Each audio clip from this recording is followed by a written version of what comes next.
West Bengal SSC নিয়োগ 2016 পুরো panel বাতিল করা হলো। প্রায় 25,753 জনের চাকরি বাতিল করা হলো। কলকাতা হাইকোর্ট জানিয়ে দিয়েছে ইতিমধ্যেই যে পুরো প্যানেল বাতিল।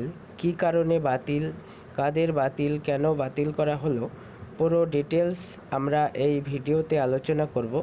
তোমরা পুরো ভিডিওটি দেখো এবং এসএসসি যে কী কারণে বাতিল হলো এবং পরবর্তী নিয়োগ কবে হবে পুরো ডিটেলস তোমরা জানতে পারবে।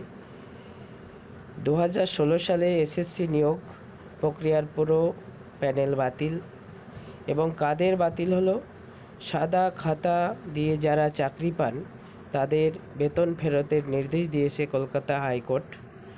এবং মেয়াদ উত্তীর্ণ চাকরি প্রার্থীদেরও বেতন ফেরতের নির্দেশ, অর্থাৎ মেয়াদ ফুরিয়ে যাওয়ার পরেও যাদের নিয়োগ করা হয়েছে তাদেরও বেতন ফেরতের নির্দেশ। এবং 4 সপ্তাহের মধ্যে কিন্তু বেতন ফেরত দিতে হবে। এবং বেতনই না, শুধু 12% হারে সুদসহ কিন্তু বেতন ফেরত দিতে হবে।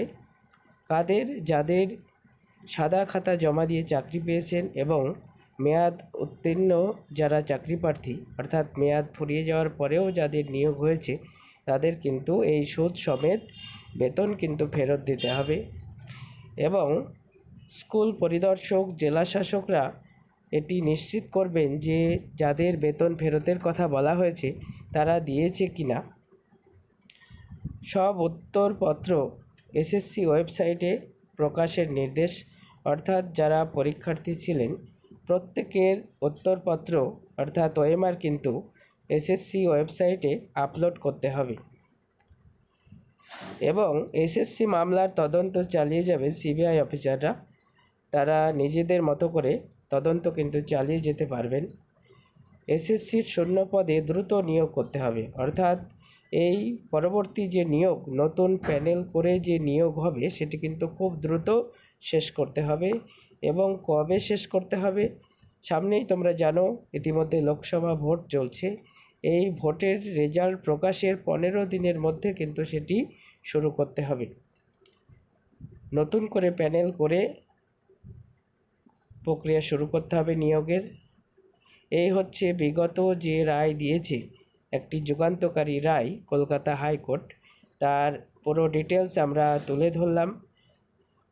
তোমরা ভিডিওটি পুরো শেষ পর্যন্ত দেখো এবং যারা নতুন পরীক্ষার্থী এবং যারা চাকরি প্রার্থী এই প্যানেলের, তো সবার মধ্যে তোমরা ভিডিওটি শেয়ার করে দাও, সবাই যাতে পুরো ক্লিয়ারলি বুঝতে পারে ব্যাপারটা যে কাদের চাকরি যাচ্ছে।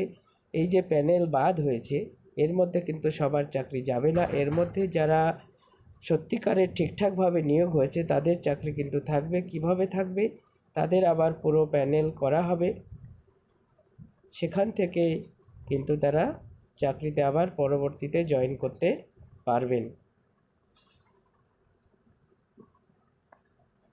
তোমরা ভিডিওটি দেখে নাও পুরো এবং বন্ধুদের মধ্যে শেয়ার করে দাও যাতে কোনো বিভ্রান্তি না ছড়ায় এবং পুরো ডিটেলস যেন তোমরা সবাই জানতে পারো।